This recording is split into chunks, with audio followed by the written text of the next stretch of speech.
So video from Jamie. See what this guy's up to. Genshin needs to address the power creep. So the first thing that is most important in this video is how do I define power creep? And I know a lot of people would say power creep is when new characters and new teams do more DPS than old teams. But personally, I don't agree with that definition. For me, power creep is a bit like that, but also more importantly, I think the game needs to release harder content with either inflated HP or more specific mechanics, and that could say gradually fill up the water in the pot sink, and over time that is steadily drowning you out. You aren't also able to keep up constantly putting the latest stuff. For maybe the first 3 years all the way into Sumeru, some of the strongest supports and teams were teams very early on, and a lot of these early DPSs were very strong, especially if you start getting into very skilled gameplay and speedrun. But it was very clever what they did, because once you get into stuff, for a few years new things were not actually stronger, instead just adding to the roster of choice to play. People pulled these characters and they felt strong, especially when you get into Sumeru. Now this was amazing because it's almost like Sibo with what they did with Dendro stuff. Dendro stuff felt like it was stronger and pretty popular. However, a lot of people were still playing their old DPS perfectly fine, and the endgame content is very relaxed. I know from someone's experience of doing viewer help in the endgame in Genshin, and I've been pushing myself to the limit trying to get Dire on every Slayer. But not only that, I also play Star Rail as a free-to-play account and got a pretty good record here, 9 out of 9. But I used to be a Honkai Impact 3rd player. I used to compete in the endgame in that game as well, you know, even reaching some of the highest ranks in that game as well. After comparing all the games, Genshin is pretty much in line with Honkai Impact 3rd and Star Rail now in regards to power creep and how you are pushed to pull characters. This all kind of looks familiar now. Memorial Arena in Honkai Impact promoting the new team, Star Rail doing the same thing, and Genshin also the same. Endgame is optional with cosmetic rewards. But there is an elephant in the room. There is a disclaimer I do need to say. Obviously in Genshin for Stygian Onslaught, you only really get Primogem's first 3 difficulties, which are probably not that hard for you. Maybe like Menacing and Fearless can get harder. Dire definitely difficult, but these are more like cosmetics. Same thing I guess with Star Rail. Just like Genshin though, you get stuff for re-rolling and getting better builds for your characters. Genshin also gives us with the dust. So if you ignore Dire, a lot of what I say may not apply. However, I do have to say I play the game a lot. You could say I'm one of the better players. I also invest a lot. Even if stuff like Fearless or Menacing isn't as hard, if you have all this less damage than me, then this can still be quite hard for you. So to a certain degree, even if you don't care about Dire, what I'm saying can still apply. So what is my impression of Stygian Onslaught after 3 cycles? I have managed to do Dire the first time, the second time, and the third time I'm actually pretty close to doing Dire. I just resetted my runs here. I think what they did with the Lava Dragon was amazing. You can even see in the description, it promotes you to play Burning. However, as you guys will know, there was probably like 10 different types of playstyles that you could tackle this boss in, and that was because this boss was quite interesting. You had to spam a lot of pyro hits, and then it went into its down state where it just took a ton of damage and you have your big damage window. I really actually like this boss, and I thought this was a good sign of things to come. Then there was the Talpa, which pushed you to play mostly more weaker teams, but I did like the mechanics around the Talpa because they made the minions more important and they added the whole shield phase. I think that was a very cool mechanic. But the one issue was the automaton, because this boss here Escoffier Skirk teams, and once you were playing a team like this, you didn't really even get damaged by the boss. The boss was just a massive HP sponge, whereas if you weren't playing a cryo DPS, the HP sponge was even crazier. It just required no skill apart from playing a team like this. Now in the second season I played a lot of similar teams. The Tortoise was also kind of cool because it was a decent variety of teams you could play. It kind of was designed around Mulani, but a lot of people ended up playing their freeze teams instead. There were a lot of teams who play for this. The HP inflation for this boss kind of was quite a bit, even though I managed to do it like without much investment in my overall run. It still was kind of balanced around my weaker teams, I guess. The Cactus boss stuff, as you can see here, I managed to clear it without enough effort, but this boss definitely did push you towards getting enough effort. However, I think Hoyo realized that it was a bit too easy to fight this boss. This boss needed electro charge, but a lot of people were just using Eneffa and then 3 random. The DPS requirement if you had Eneffa was so low that people were doing it with 4-star taser. But then if you look at the most recent boss, this has the same requirement. But compared to the Cactus, this boss here is so much harder. Yeah, this boss is harder. You could take the same Eneffa team that you managed to clear the Cactus with, you take it to this boss, and you might be way off. The way this boss is designed is pretty much to benefit Finns and almost no one else. For the most part, you're either clearing with Finns or you're using a very premium Varesa team. But my issue is that it is so blatantly in favor of Finns that it's actually frustrating. The way this boss works is, for a lot of accounts, a lot of players, you don't really have a chance because you can't even get to deal damage if you don't break its shield. Now you could say the same thing for the crab. This also does push you to play Llama, but I mean, as you guys might have seen in my video, some of the boss designs are more punishing. All you crazy nuke strats with very little investment if we do not have the characters intended. The Cactus was too easy, so Hoyo decided to make this guy very... I wouldn't be surprised if Hoyo realized that people were cheesing and one-shotting the crab here, so maybe next Stygian Onslaught we're going to get another bloom boss and it's going to be way more difficult. And the thing is, it's not possible to keep up without pressure to pull. First Stygian Onslaught, you really wanted the freeze team, Skirk and Escoffier, and they both ran back to back 5.6 and then 5.7. Bear in mind, depending on the difficulty you're doing, you want a weapon on your DPS as well. So there's that, and then if you go to the next one, you can still play your freeze team there, but they're pushing you to play new electro charges as well. Eneffa comes the next patch. Luckily, that patch, Eneffa could do it with very low budget, but then again, they're pushing you to play this guy, requires a much higher invested Eneffa, and most likely as well, a decently invested Flint, which again is the patch after. So it is basically impossible to sustain this, which means eventually you're going to be dropping in and out of rank. ranks. That's just the reality. One patch you'll do Dire, another patch you'll do Fearless, Dire again, then Fearless. Yeah, I would say that's not bad, because if we are dropping in and out of the hardest difficulty of the game, that just gives a weapon skin and a feeling of completionist when we are completing it, I think it's absolutely fine. If the game is incentivizing people to pay on top of all the contents is already given for free-to-play level, that is expert balancing actually. Just people that pay will gain the advantage to get over that edge, and people who don't pay will rarely be able to get over that final barrier. And a nice way to just encouraging people to, hey, here's a game, you've been playing it, and if you've been enjoying it and you want a little bit more, good for you, good for me. I honestly don't think there's much wrong with that. Theater is giving 1,000 Primogem. This is giving 450 Primogem. And it's giving it the 3 easiest level. Optimizing for theater is the thing to do in Genshin these days if we want to optimize our Primogem influx. Stygian co-op to get everything except the last. Yeah, that too.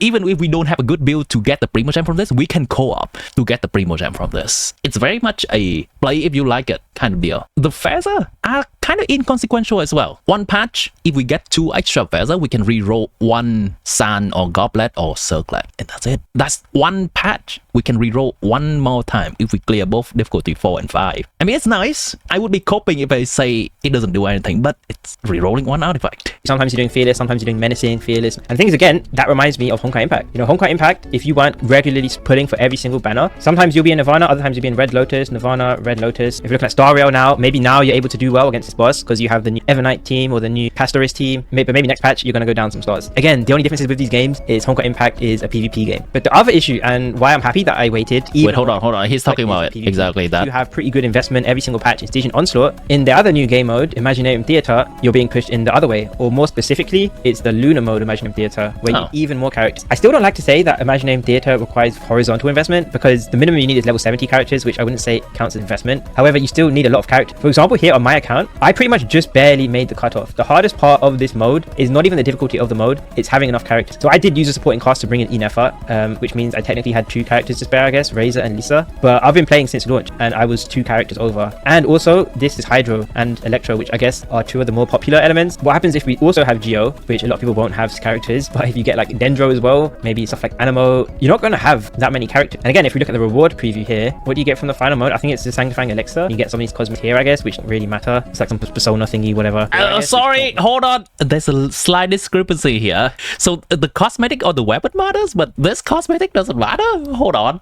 So again, I keep saying it, but you could say the excuse is that Genshin doesn't have PvP, and the rewards you get from doing super endgame modes is not much. But I do think we're reaching a point where that could just be an excuse. Like, it just reminds me of Honkai Impact. A perfect example is looking at the wild hunt enemies in Nodcry, and I can show you in the artifact domain here. Now, to be fair, I guess this is pretty similar to this. I agree. This I 100% agree. A lot when you had Natlan teammates. So let me take a Hyper Bloom team with double Nodcry. So I don't have a problem with Stygian Onslaught being hard, but I do have a problem if the open world is also significantly incentivizing having a new character. This part I would agree with, because these enemies farming domains in the open world, which is pretty day-to-day stuff, if that part also incentivizes heavily pulling from new characters, or we're gonna suffer, then I don't think that is a nice design. Llama and Aino, and as you know, that will the weapon skin you see in game often, sure, okay, fair enough. Activate Lunar Bloom stuff. So I set up against this enemy, it's a wild hunt enemy, and they basically have shields, but he just got destroyed. 25 seconds. Now let me switch to another Hyper team. Now it's almost the exact same team, except Yelan is not Kai character, and you lose the big damage from Llama Bloom. So I'll do the same. Yeah, we have to kill the enemy twice now. It's almost even more than twice. Except now I lost that big Lunar Bloom damage, and I'm basically having to kill it twice. Look at that. This is just me showing that it's not just about characters getting stronger and the DPS getting stronger, but instead I see it as power creep when it's more manipulative content, and when it gets to the point like that where you're basically doing double damage, more easy play. Not right characters. It's not even about DPS. It's just straight up, you know, like a racist passive or whatever you want to call it. That's what gets ridiculous. And like, what do you expect when enemies like this will start hitting Stygian Onslaught? But what happens if they put Nodcry enemies like the Wild Hunt in the theater, and all of a sudden, what if now you need to build a 32 character roster, but you needed Nodcry characters as well now? At least with Natlan and the Papaya enemies, that is true. Fast attacking teammates, like a Cloran attacks fast. Jamie is mentioning that if they put Nodcry boss or Nodcry enemies that requires 2 Nodcry characters to form a team to be able to kill it fast in theater, it will be a pain. I think if they put Nodcry enemies in the theater that is not boss, we can just choose a different card, because at each stage we can choose the different enemies we fight.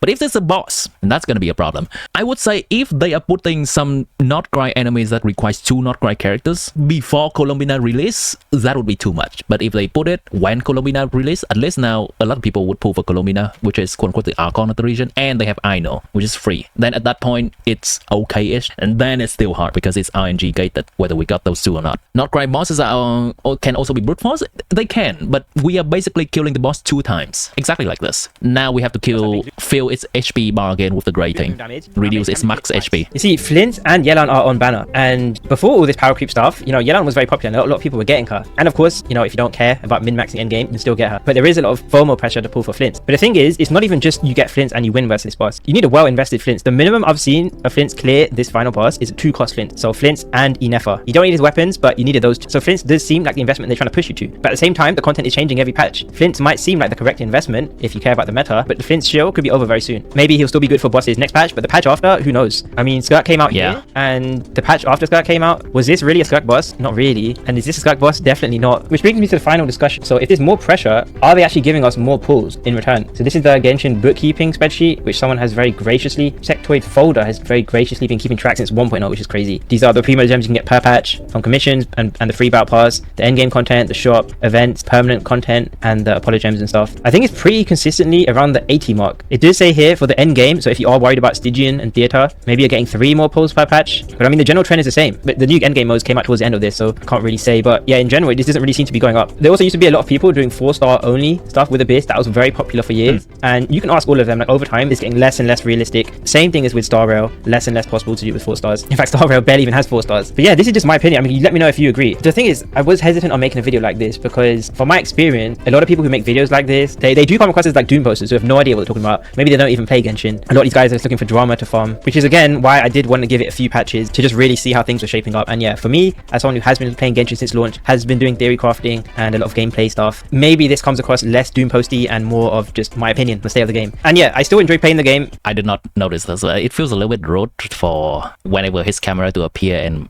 my UI is covering it.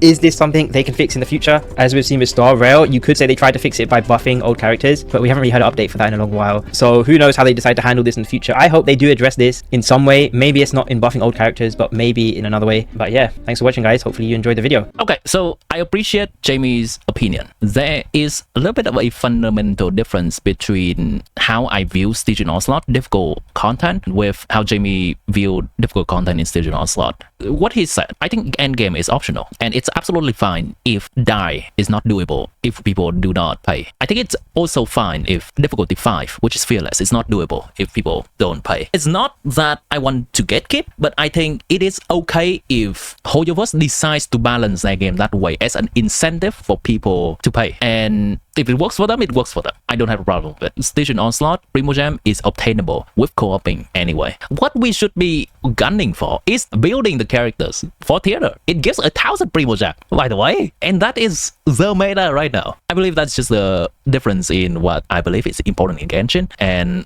what I believe is fine for Hoyoverse to do. What I do not believe is fine, and what I agree with Jamie, is putting these tough enemies that requires pulling new characters in a day-to-day situation. Farming artifacts, farming domains, or in the open world. In the open world, they should probably tone it down a little bit, make not having new characters not feeling as bad. Honkai Star Rail have a very interesting reward for clearing the hardest endgame, which is a avatar border that looks insane, by the way. That's cool. It's also a cosmetic, which is nice to have, and it's ego boosting to have, but I don't think it's necessary. It's like going to a cafe place and wanting a special cup that has a cool design that says, I love Starbucks or something like that. That's on brand. And then we have to pay for that. I think that's fine for the people who want to pay to get that. And I think it's fine for the business to offer something like that that's gated behind a paywall. I don't need that mark. I don't think that mark is worth me paying. That's fine. The people who pay still happy. The company is still happy. I am still happy. I think that's my 2 cents on the matter. That's a lot of thoughts. I don't think I can put it down to a comment. You guys really should watch the full video and hear all my thoughts on this one. Yeah. But become a lot easier when we pull new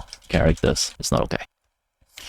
Yeah, I am revisiting the comment section of Jamie's video as I'm editing the reaction, and there I feel that I quite like. Right, so this is my comment. The next one. Anecdotally, from the 70 plus active players from my friend list, participating in Stygian has fallen off a cliff over the 3 cycles, with almost everyone except the high spenders already dropping down a tier or selling just for the primo rewards.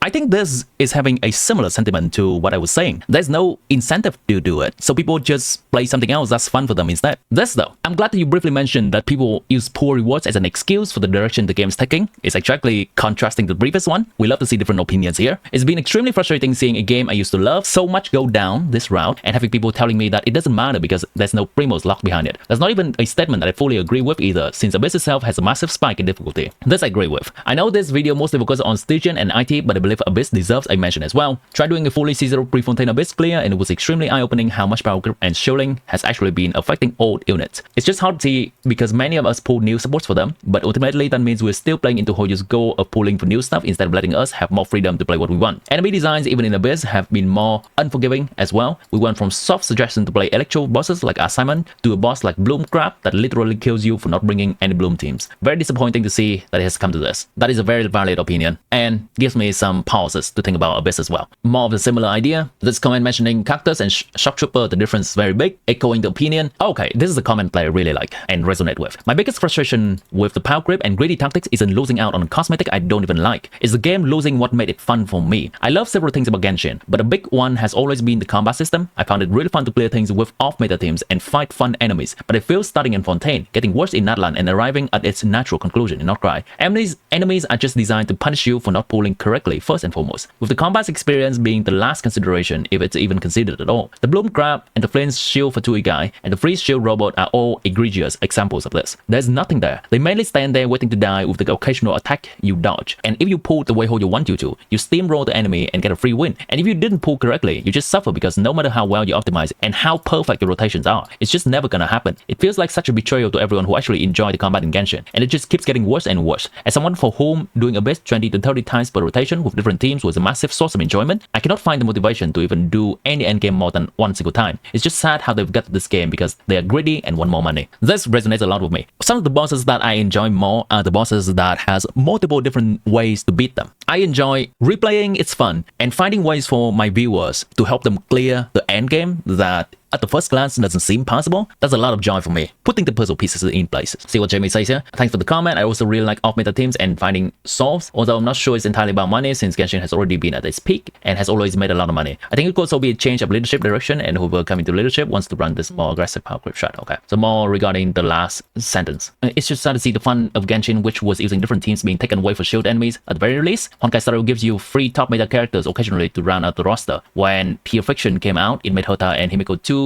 bad characters into top meta for that mode. When Stygian came out, just told us to pull for Moika and Skirk. I'm gonna be real, if Genshin just straight up does the Honkai Star Rail 10 free pulls per patch, it will solve a lot of my issues. I think this person flip-flops a little bit between wanting to use different teams and wanting to lean into the shield of using new teams. Alright, I think that's most of the comments that add meaningfully to the points made in Jamie's video. Let me know if you have another opinion as well. Once again, appreciating Jamie for putting a well thought through video out there, inciting a discussion that I do want to be a part of in a more thoughtful manner rather than just rage baiting.